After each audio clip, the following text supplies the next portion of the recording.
마가복음을 크게 두 부분으로 나누면 8장 26절, 1장부터 8장 26절까지가 이제 한 부분, 전반부라고 할 수가 있고요. 8장 27절부터 이제 나머지 16장까지가 후반부에 해당됩니다. 그래서 저희가 16주차 오늘 들어왔는데 가장 이제 1부가 끝나는 부분이고요.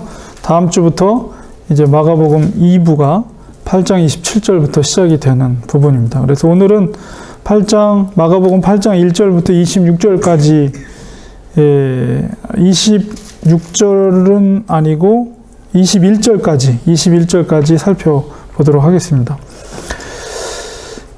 세 가지 사건, 오늘 살펴보는 부분은 세 가지 사건입니다. 1절에서 10절까지가 칠병이어의 기적사건, 그 다음에 11절에서 13절이 달마누다 지방에서 바리새인과의 논쟁하는 부분, 그 다음에 14절에서 21절까지는 배를 타고 다시 건너오시는데 그 배 안에서 제자들과 이제 떡과 누룩에 관한 말씀을 이제 예수님과 제자들이 나누는 부분, 이렇게까지 이 세 가지 사건이 기록되어 있고, 22절, 26절에는 벳세다에서 한 소경을 치료하는 사건인데 분량이 좀 많아가지고요. 이렇게 세 가지 부분만 오늘 살펴보도록 하겠습니다. 먼저 칠병이어의 기적사건, 8장 1절에서 10절까지 부분입니다. 그 무렵에 또 큰 무리가 있어서 먹을 것이 없는지라 예수께서 제자들을 불러 이르시되 내가 무리를 불쌍히 여기노라. 그들이 나와 함께 있은지 이미 사흘이 지났으나 먹을 것이 없도다. 3일 동안 예수님과 함께 있었다는 것은 바로 예수님의 교훈을 들었다는 것이죠. 말씀을 듣고 사모하는 마음으로 모였던 그 많은 무리들, 그 아이들과 어린이들, 아녀자들을 뺀 나머지 남자들의 숫자가 4,000명인데 꽤 많은 무리들이 예수님과 3일 동안 있으면서 예수님의 가르침을 받았던 것 같습니다. 그런데 그들을 예수님께서는 불쌍히 여겼다. 3절에 만일 내가 그들을 굶겨서 집으로 보내면 길에서 기진하리라. 그 중에는 멀리서 온 사람들도 있느니라. 3일 동안 있으면서 그들이 물론 가져온 음식도 있었겠지만 그 3일 동안 있으면서 아마 다 거의 다 먹었겠죠. 그래서 이제 먹지 못하고 그냥 집으로 보내면 뭐 충분히 가져왔겠어요, 먹을 것을. 그래서 뭐 하루 이틀 굶은 사람도 있었을 것이고, 그렇기 때문에 그들을 그냥 돌려보낼 수 없겠다는 그런 불쌍히 여기는 마음을 예수님이 먼저 가졌습니다. 그런데 제자들의 반응을 보면 4절에 제자들이 대답하되 이 광야 어디서 떡을 얻어서 이 사람들로 배부르게 할 수 있으리까? 부정적인 답변을 하고 있어요. 이 광야에서 어디서 저 많은 사람들에게 먹일 떡을 얻을 수 있겠습니까? 얻을 수 없다는 거죠. 예수께서 그런 제자들의 반응 가운데 물으시되 너희에게 떡 몇 개나 있느냐? 이렇게 물으시니까 이제 수소문에서 그나마 남아있는 떡이 7개였습니다. 그래서 예수님께서 무리를 명하여서 땅에 앉게 하시고 떡 7개를 가지사 축사하시고 기도하시고 떼어서 제자들에게 주어서 나누어 주게 하시니, 이제 오병이어의 기적 사건과 동일한 모습이죠. 제자들이 무리에게로 나누어 주더라. 그리고 나서 또 작은 생선 2마리가 있는지라 이에 축복하시고 명하사 이것도 나눠주게 하시니 그들이 배불리 먹었어요. 그 4,000명이나 되는 사람들이 배불리 먹고 남은 조각이 7광주리를 거두었다. 이렇게 기적 사건을 기록하고 있고, 거기에 있었던 사람의 수가 약 4,000명이었더라. 예수께서 그들을 흩어 보내시고 이제 배불리 다 먹었어요. 물고기와 떡을 배불리 다 먹고 그들을 즉시로 또 흩어 보내십니다. 그리고 제자들과 함께 배를 타고 달마누다 지방으로 가시니라. 갈릴리가 이렇게 타원형으로 되어 있으면 달마누다 지방은 이제 칠병이어 사건이 있었던 지역이 동쪽에 있는 해안가라면 달마누나 지방은 이 밑에 건너편 약간 좀 밑에 지방이 달마누나 지방입니다. 그래서 거기서 오병이어의 사건을 이루시고 칠병이어, 오병이어는 저 벳세다 갈릴리 약간 북쪽에 있는 지역에서 오병이어의 사건이 있었고 지금 이 칠병이어의 기적이 있었던 곳은 동쪽, 갈릴리 바다 동쪽. 그리고 배를 타고 달마누나 지방으로 간다는 것은 배를 타고 건너편 약간 갈릴리 바다 남쪽에 있는 마을, 해안가 마을입니다. 그래서 갈릴리 바닷가 동쪽에 있는 그쪽에서 칠병이어의 기적 사건을 이루게 하셨죠. 이 사건은 마가복음뿐만 아니라 마타의 복음에도 기록이 되어 있습니다. 앞서 행했던 그 오병이어 사건의 기적, 사건과 차이점이라고 한다면 일단은 전체 인원이 4,000명으로 줄었죠. 오병이어 사건에서 5,000명이었는데 20%가 감소된 인원이에요. 그리고 남은 광주리도 12광주리에서 남은 광주리가 7광주리로 남은 광주리도 나머지도 좀 줄었어요. 그러나 이제 제자들의 반응은 여전히 부정적이죠. 그 앞서 오병이어의 기적에서는 200데나리온의 돈으로 우리가 저들에게 먹을 것을 사다 먹이리까 이러면서 뭔가 자기들이 갖고 있던 공금으로 그들에게 먹을 것을 사다 먹여야 됩니까? 라고 예수님께 묻는 모습을 보게 되는데 여전히 제자들은 부정적인 태도를 보이고 있습니다. 사실 제자들이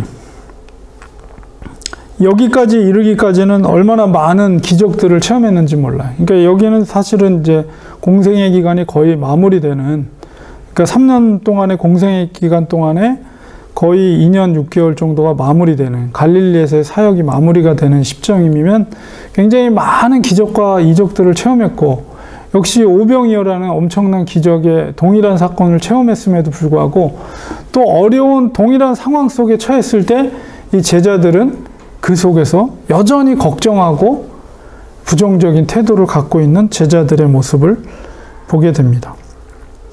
마가와 마태가 동일하게 이 사건을 기록한 목적은 제자들의 우둔함, 그리고 비신앙적인 태도, 이런 것들을 일부러 나타내기 위해서 기록을 했다라고 우리는 이해할 수가 있습니다.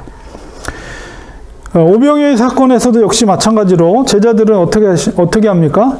예수님은 제자들을 먼저 배를 타고 건너가게 하죠. 빨리 보내버리고 직접 손수 무리들을 흩어버리고요. 예수님은 바로 즉시 산으로 기도하러 올라가셨던 그때 상황과 동일합니다. 예수님께서 무리들을 배불리 먹은 무리들을 즉시로 집으로 흩어보내시는 모습을 통해서 바로 인기에 연연하지 않으시는, 인기의 어떤 그런 속에서 어떤 그 힘을 통해서 뭔가 하려고 하는 그런 마음이 전혀 없으신 예수님의 모습을 보게 됩니다.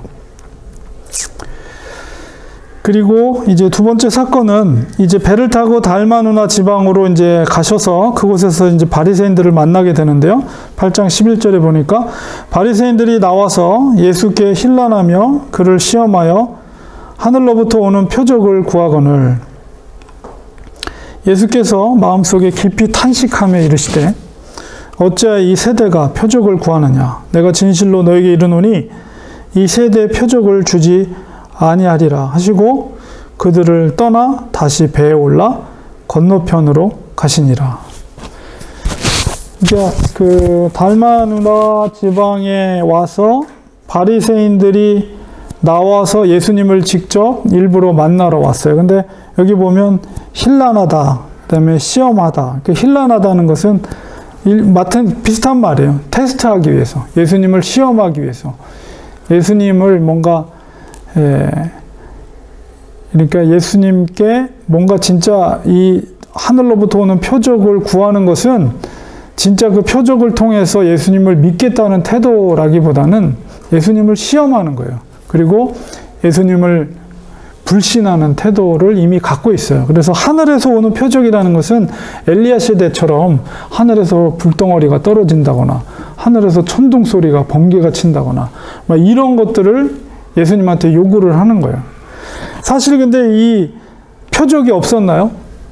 표적이 이전에 수많은 표적들이 있었고 바로 이 바리새인들을 만나기 이전에 벌써 이미 칠병이의 기적 사건과 표적이 이미 있었어요. 이 바리새인들이 그 자리에 있었는지 없었는지, 그 일부가 있었는지 없었는지 그건 뭐 정확하게는 알 수 없지만 있을 수도 있고 아니면 소문을 통해 들었을 수도 있겠죠. 이미 그 수많은 표적과 이적을 행했음에도 불구하고 이들이 하늘로부터 오는 표적을 요구하고 있는 것은 하늘로부터 심지어 불같은 이 표적이 임했다 할지라도 이들은 아마 예수님 믿지 않았을 거예요. 그래서 예수님께서 많은 이적을 행할 때 그리고 귀신을 쫓아내고 행할 때 이 바리새인들 이 종교 지도자들이 뭐라고 그랬습니까? 귀신이 쉬었다. 이렇게 얘기하잖아요. 그러니까 절대 예수님을 믿으려고 이렇게 이야기하는 게 아니라 예수님을 시험하고 예수님을 불신하는 태도로 이미 찾아온 것을 우리가 이해할 수가 있습니다. 그래서 예수님께서 이러한 태도를 보일 때 바로 다시 배를 타고 건너가 버리죠. 마치 우리 6장 1절 6절에 고향을 방문했을 때 고향에 있던 그 고향 사람들이 예수님을 배척했을 때 거기서 예수님께서 많은 이적을 행하지 않고 그 자리를 떠났던 것을 우리가 기억하는데요. 마치 그런 것처럼 불신의 태도로 예수님 앞에 나왔을 때 그곳에서 아무것도 행하지 않고 배를 타고 바로 그 지역을 떠나버리는 예수님의 모습을 보게 됩니다. 그리고 그들의 불신에 대해서 예수님께서 탄식하면서 그들에게 보일 수 있는 표적은 내가 주지 않겠다. 이렇게 분명하게 선포하고 이제 건너가는 모습을 보게 됩니다. 그 다음에 세 번째 사건은 관련되어 있는 건데 이제 배를 타고 배 위에서 일어난 대화예요. 예수님과 제자들의 대화. 그 누룩에 대한 말씀을 하는데요. 8장 14절에서 21절에 제자들이 떡 가져오기를 잊었음에 배에서 이제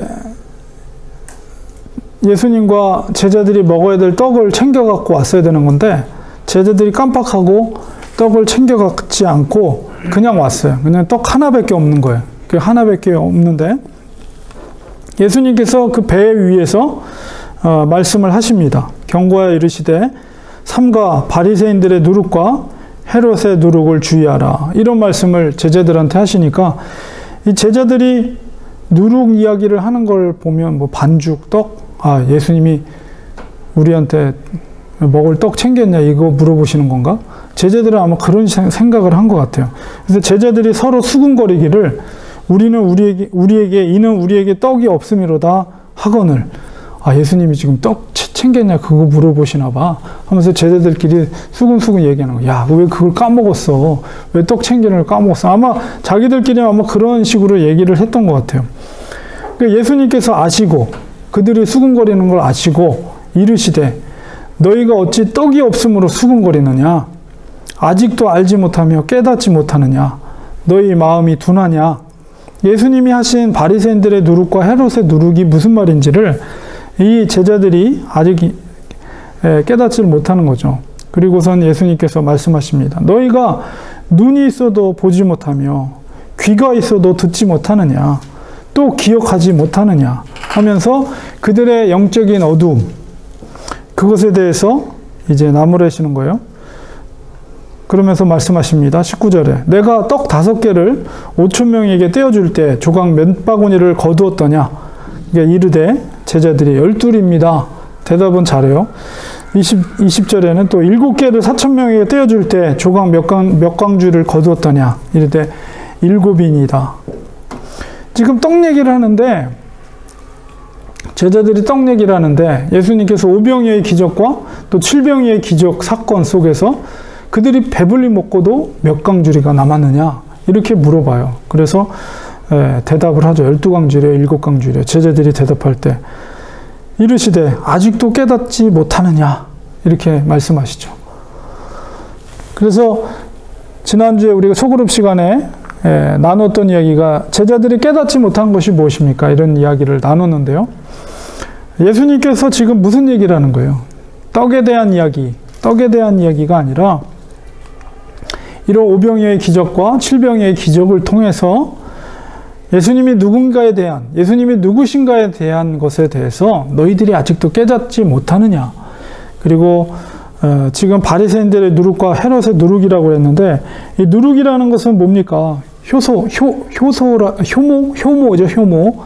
그 빵을 부풀리게 하죠. 근데 그 효모, 이 누룩이라는 것은 이 반죽 속에 골고루 다 침투를 하죠. 다 스며들어가서 전체를 부풀려 오르게 하는. 그러니까 그 누룩이 전체를 다 일종의 영향력을 주는. 나쁜 말로 하면 나쁜 영향을 전체에 끼치는 영향이라는 게, 바리새인들의 누룩과 헤롯의 누룩이라는 것은 그들의 잘못된 교훈, 그리고 그들의 부정적인 태도, 불신의 태도, 이런 것을 얘기하는 것이죠. 그래서 그런 것들을 주의하라. 이게 지금 제자들과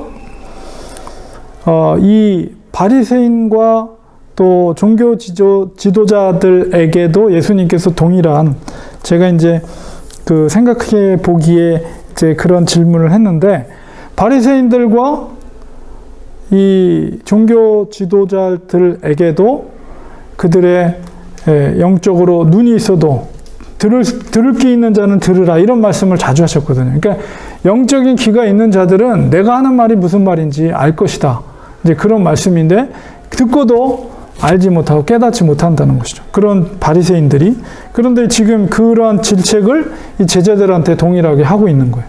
너희들이 눈이 있어도 보지 못하고 귀가 있어도 듣지 못하는구나. 이런 말씀을 하죠. 너희들이 지금 같이 동행하고 있는 예수님이 누구인지 아직도 깨닫지 못하니? 라는 말씀을 하시는 거예요, 지금. 그래서 예수님께서 바리새인들의 누룩과 헤롯의 누룩을 주의하라는 것은 그들의 불신, 믿지 못하는 태도, 이런 것들을 너희들이 본받지 말라는 거예요. 그런 것을 말씀하고 계십니다. 그래서 우리 생각해보기 두 가지 질문을 제가 만들었는데요.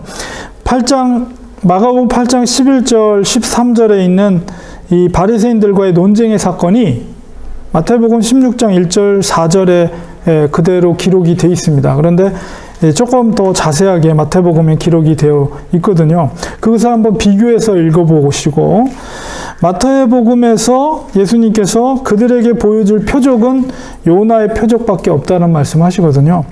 그 요나의 표적이라는 그 의미가 무엇인가, 그리고 그 표적과 예수님의 관계는 무엇이라고 생각하시는지, 그리고 표적과 또한 믿음의 관계를 우리가 어떻게 생각해야 할 것인가, 이런 것들을 제가 질문이 여러 가지인데, 일단은 마태복음 16장 1절 4절에 어떤 말씀이 있는지 한번 먼저 읽어보고 오늘 본문의 말씀과 비교를 해보도록 하겠습니다. 제가 먼저 마태복음 16장 1절에 4절에 있는 말씀 읽어드리겠습니다. 바리새인과 사두개인들이 와서 예수를 시험하여 하늘로부터 오는 표적 보이기를 청하니, 예수께서 대답하여 이르시되 너희가 저녁에 하늘이 붉으면 날이 좋겠다 하고 아침에 하늘이 붉고 흐리면 오늘은 날이 굳겠다 하나니, 너희가 날씨는 분별할 줄 알면서 시대의 표적은 분별할 수 없느냐. 악하고 음란한 세대가 표적을 구하나 요나의 표적밖에는 보여줄 표적이 없느니라 하시고 그들을 떠나 가시니라. 그래서 여기서도 즉시로 떠나가시죠. 근데 이제 그 말씀하시는 내용이 조금 더 이제 구체적인 내용들이 들어가 있습니다. 날씨에 대한 비유를 말씀하시고, 그 다음에 음란한 세대가 지금 악하고 음란한 세대가 표적을 구한다. 그런데 내가 보여줄 것은 요나의 표적밖에 없다. 이렇게 말씀하시고 그들을 즉시로 떠나가시는 예수님의 모습을 보게 됩니다. 일단은 요나의 표적, 예수님이 말씀하시는 요나의 표적밖에 없다라고 말씀하시는데 동일한 사건이에요. 동일한 사건인데 마가와 이제 마태가 약간 다르게 설명을 하고 있습니다. 동일한 사건인데 물론 이제 의도나 전체적인 내용은 같지만 구체적인 설명에 있어서 마태복음이 조금 더 자세하고 마가에는 없는 설명들이 되어 있는데 특별히 요나의 표적이라는 것이 우리 눈에 띄는데요. 요나의 표적, 예수님께서 왜 요나의 표적밖에 보여줄 게 없다 이렇게 말씀하시는가?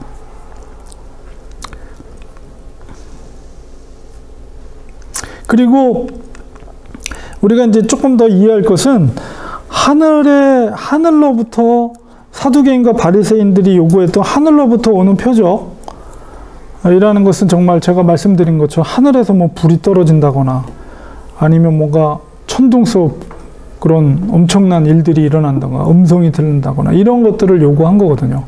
예수님이 왜 그거를 못하시는 분은 아니죠. 근데 그럼에도 불구하고 그들의 요구를 들어주지 않습니다.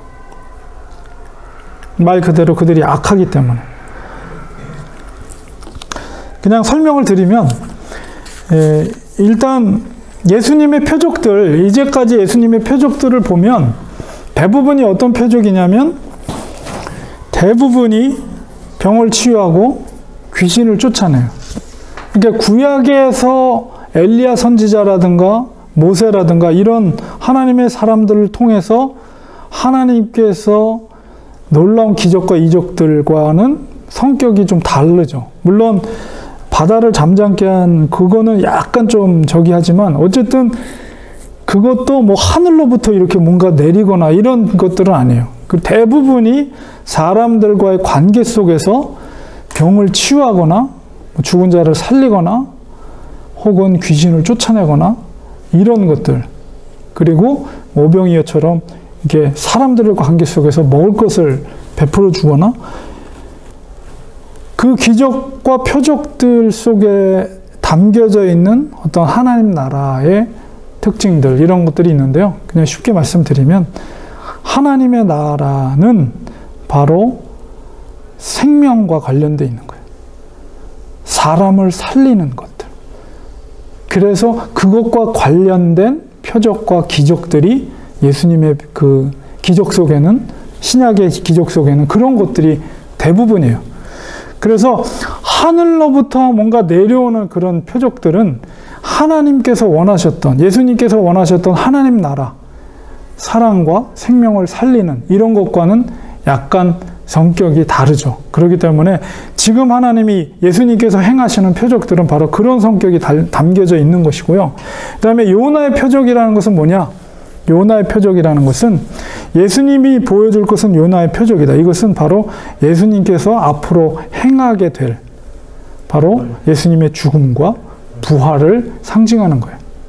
내가 너희들에게 보여줄 것은 요나의 표적밖에 없다는 것은 바로 요나가 수올의 뱃속, 수올이라는 것은 지옥이에요. 지옥.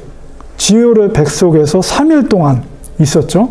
그리고 다시 하나님의 은혜로 3일 후에 토해냄을 당하죠. 그러니까 그것은 바로 예수님의 죽으심과 부활의 상징을 표현하는 거예요. 요나의 표적이라는 것. 그래서 그것을 통해서 완전히 하나님께서 하나님 나라의 완성, 완전한 완성은 나중에 재림을 통해서 이루어지지만 예수님의 죽으심과 부활을 통해서 이제 그것을 하나님의 나라, 하나님의 예수님의 이 땅에 오심에 대한 그것을 완성을 이루시기 위해서 너희들에게 보일 것은 요나의 표적밖에 없다는 말씀을 하신 것이죠.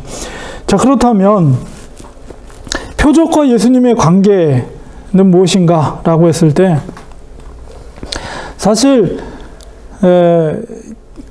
예수님의 오병이의 기적이라든가 이런 것을 통해서 많은 사람들이 그 표적을 경험한 사람들이 있는데 나중에 예수님과 바라바 중에서 누구를 선택하냐 그러면 많은 군중들이 바라바라고 외쳐요. 예수를 십자가에 못 박아라. 근데 그 속에는 예수님의 표적을 경험한 사람들도 얼마든지 존재하고 있었을 거라고 짐작이 됩니다. 그렇기 때문에 우리가 표적을 따라 믿는 것이 아니라 바로 표적이라는 것은 어떤 것이냐 하면 이정표와 같은 거예요. 이정표. 우리가 고속도로 프리웨이를 가면은 이제 LA에서 테미큘라로 올 때 뭐 91번에서 15번 이렇게 갈아타려고 하면 이렇게 이정표가 있죠. 여기서부터 뭐 에스콘디도까지 몇 마일, 뭐 테미큘라까지 몇 마일. 그 이정표가 있어요. 그 표적은 바로 그런 이정표와 같은 거예요. 그 이정표는 여기서부터 얼마라는 그 목표점을 알려주는 역할을 해요. 그러니까 표적이라는 거, 예수님의 표적이라는 것은 그 표적, 이정표 자체가 의미가 있는 것이 아니라 그 이정표가 가리키고 있는 그 목표점, 이게 뭐냐면 바로 예수 그리스도의 하나님 되심, 하나님의 아들 되심을 나타나는 단면적인 이정표와 같은 거예요. 그러니까 표적을 믿는 것이 아니라 표적이 가리키고 있는, 표적이 말하고 있는 바로 예수 그리스도가 누구신가? 예수 그리스도가 하나님의 아들 되심을 믿는 것, 그게 진짜 믿음이라는 거예요. 그러니까 표적과 예수님의 관계는 바로 그런 거예요. 그러니까 표적이 중요한 게 아니에요. 표적이 중요한 것이 아니라 그 표적을 행하시는 예수 그리스도, 그분이 누구인가를 아는 것이 중요한 거죠. 그래서 우리가 표적과 예수님의 관계를 우리가 알고, 그래서 물론 표적을 체험한 뭐 12년 동안 혈류병을 앓았던 여인이라든가 뭐 직접 그런 것을 경험을 통해서 기적 때문에 믿는 것이 아니라 기적을 통해서 예수님이 누구인가를 알고 믿게 된 그런 은혜를 받은 사람들도 분명히 있죠. 그러나 기적만 보고 쫓았던 사람들도 무수히 많다는 것이에요. 그러니까 오늘날도 역시 그럴 수가 있다는 거죠. 그러니까 이제 예수님 자신이 아니라 예수님이 행한 기적을 바라본다는 것은, 예를 들면 하나님이 축복해 준다는 복이라는 것을 보고 교회를 나오는 사람들도 없지 않아 있을 수 있다는 거예요. 예수님 자체를 믿는 것이 아니라 예수님을 믿는 것으로 인해서 이 땅에서 누리게 될 복을 바라보고 교회에 나오는 사람도 있을 수 있다는 거죠. 그거는 완전히 잘못된 거예요. 그건 주객이 전도된 거예요. 그래서 지금 예수님이 말씀하시고 의도하는 것과 오늘날에 우리가 신앙을 갖는 것을 우리가 바른 태도를 가지고 신앙을 가져야 된다는 거예요. 표적과 믿음의 관계를 어떻게 우리가 생각해야 되는가라고 했을 때, 오늘날도 정말 우리가 막 어떤 성령의 능력으로 은사를 통해서 병이 치유되고 어떤 은사를 사모하면서 은사 집회 막 찾아다니고 그 은사를 통해서 경험한 그것을 통해서 그것을 절대적인 것처럼 또 쫓아다니고 뭐 이런 경우도 있을 수가 있어요. 그것도 잘못된 거예요. 그러니까 예수님이 누구인가에 대한 본질적인, 그리고 그분이 물론 다음 주에 우리가 8장 27절 이하를 우리가 보게 되겠지만, 예수님이 누구인가에 대한 분명한 이해, 그리고 그분이 나의 주가 되심을 인정하는 순종의 삶, 이것이 없이 어떤 표적과 은사를 바라보면서 쫓아가는 신앙은 굉장히 위험할 수 있다는 거죠. 그래서 진정한 믿음이 무엇인가, 이런 것들을 우리는 성경을 통해서, 말씀을 통해서 우리는 다시 한번 우리가 생각해 보고, 그런 믿음의 삶을, 믿음의 길을, 제자의 길을 걸어가려고 우리는 노력을 해야 된다는 것입니다.